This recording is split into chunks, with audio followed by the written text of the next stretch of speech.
Assalamualaikum warahmatullahi wabarakatuh. Perkenalkan, nama saya Jumadi, Marbot Masjid Agung Pondok Tinggi. Yang mana dalam secara ringkasnya aja, Masjid Agung Pondok Tinggi ini didirikan pada tahun 1874. Yang mana Masjid Agung Pondok Tinggi didirikan secara bergotong royong, yang mana waktu itu masih dihuni sekitar 90 kakak masyarakat Pondok Tinggi. Ya, mereka itu mengajarkan bangunannya secara bergotong royong atau dibagi per kelompok atau per suku. Yang mana orang Pondok Tinggi ini mempunyai 4 suku. Yang pertama suku Rio Mendaro, suku Rio Temenggung, suku Rio Sengaru, dan suku Rio Pati. Mereka itu membagi dalam membangun Masjid Agung Pondok Tinggi ini. Yang mana Masjid Pondok Tinggi ini didirikan tanggal 1 Juni 1874. Ya, sebelum tahun 1953, masjid ini masih bernama Masjid Pondok Tinggi. Kebetulan pada waktu itu, pada tahun 1953, Bapak Wakil Presiden Republik Indonesia yang pertama yaitu Bung Hatta berkunjung ke Masjid Agung Pondok Tinggi ini, yang mana waktu itu wilayah ini masih wilayah pesisir selatan, jadi belum masuk wilayah Jambi. Ya, jadi kebetulan ke sini, lalu Bung Hatta itu berpesan, yang pertama mereka berpesan untuk tidak dipasang atap sampai ke atas, semuanya dia pasang plafon. Nah, gunanya apa? Untuk penelitian para pemuda yang akan masa yang akan datang. Makanya sebelah atas tidak ditutup kan. Nah, ini pakai alang-alangnya itu juga tidak boleh ditutup sama Bung Hatta. Jadi yang ditutup cuma sebatas ini aja. Kemudian setelah itu Bung Hatta mengatakan, pada hari ini juga kami resmikan Masjid Agung ini yang sudah menjadi yang namanya Masjid Pondok Tinggi, sekarang menjadi Masjid Agung Pondok Tinggi. Jadi Masjid Agung Pondok Tinggi itu diresmikan oleh almarhum Bung Hatta, yaitu Wakil Presiden Indonesia yang pertama.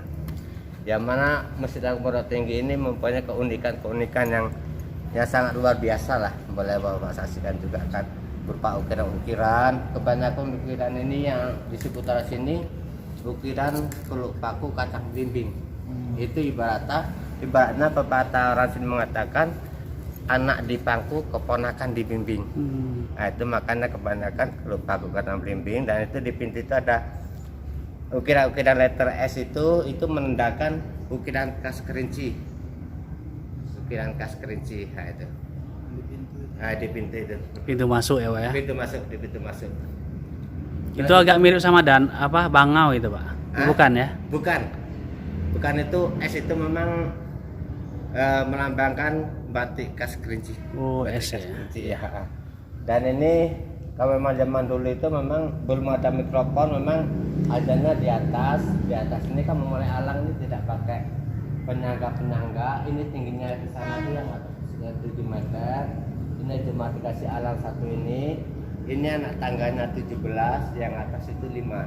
Jadi 17 rakaat sholat, itu 5 waktunya. Orang adanya di atas. Dan juga tiang-tiang ini melambangkan 4 suku di Pondok Tinggi. Yang besar-besar nih, 4 suku di Pondok Tinggi yang kami sebutkan tadi kan.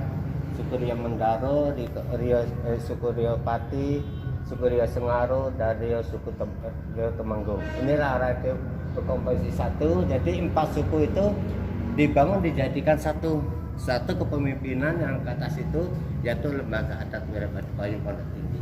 Yang di puncak itu ya, Pak ya. Iya. Itu. Kalau ini melambangkan dibangun 4 jura itu di Pondok Tinggi mempunyai 4 rio juga, Pak. Tiap suku itu mempunyai Dipati, mempunyai rio. Nah, tempat rio itu termasuk imam pegawai. Iya. Jadi imam pegawai itu yang mengurus per suku-suku itu. Pokoknya dari suku Rio Temenggung ada rionya 1. Nah, itu imam pegawainya 1. Nah, itu jadi aja kematian orang itu yang mengurusnya.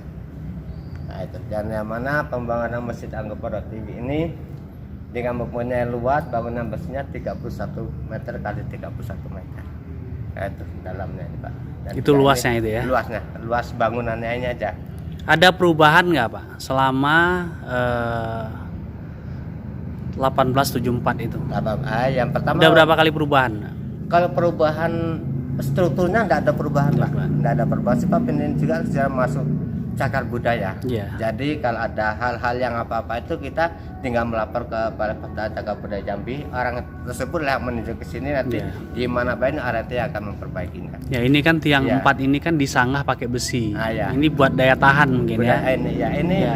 terakhir ini Pak tahun akhir 2015 Pak. Oh, ini Mulai ya. bulan Oktober itu melalui anggaran APBN Pak. Iya, iya. Termasuk keramiknya ini juga. Sebab ini dulu ditengok ini sudah agak mereng. Memang sudah mereng kan. Karena gempa mungkin Pak ya? Nah, Karena gempa ya mungkin. gempa ya, dan juga sudah ada yang keropos Pak. Oh iya ya. Sudah ada yang keropos. Itu juga tiang itu juga dulu keropos. Jadi dalamnya sudah dikeropos itu Pak. Diambil semua, dibersihkan, dipasang penyangga kan. Iya. Iya. Dibersihkan semua, dimasukkan kayu lagi, itu baru dilem lagi.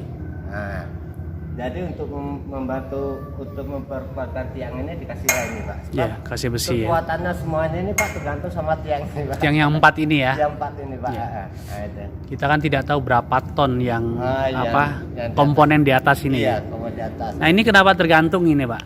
Yang tiang ini Pak. Ini simbolnya apa ini Pak? Ini ya. Ya. Kalau ini memang punya tiang gantung seperti ini Pak ya. Ya. Ini kalau arsitek yang sekarang bilang itu termasuk Penyambung. penahan gempa. Oh gitu ya. Penahan gempa sebab ini dulu dibangun Pak tanpa menggunakan paku. Tanpa paku. Jadi ini gantung. Jadi dulu gempa ini yang berayun Pak. Oh iya. Ini yang berayun. Jadi ibaratnya ini lentur. Iya. Nah, lentur. Langsung dikasih ini karena ini sudah banyak yang turun jadi kasih kawat seling juga. Ini waktu akhir 2015 kemarin Pak. Nah, Nah waktu penjajahan Belanda Pak, nah. apa reaksi Belanda kira-kira Pak ketika membangun ini? Waktu itu Yang Pak, Bapak ada tahu? yang sudah ada pepatah orang Pondok Tinggi bilang kan, nah, ditakai kematan tinggi, babak kemudian mudo. Senang hati orang Pondok Tinggi, Belanda tiba masjidlah sudah. Jadi Belanda itu datang ke sini, ke Pondok Tinggi ini, masjid ini sudah berdiri Pak. Iya. Memang waktu itu dindingnya masih berupa bambu, lantainya masih lantai biasa, lantai tanah. Atap hijau ya. Atapnya masih atap hijau. Nah, atapnya atap hijau. Memang dulu itu memang dikasih dua atap hijau. Tahun 1925 itu mulai ada pergantian lah. Pergantian hijaunya diganti sama kayu-kayu apa kalau orang bilang itu kayu sirap. Kerajaan bilang kayu sirap-sirap itu. Ada.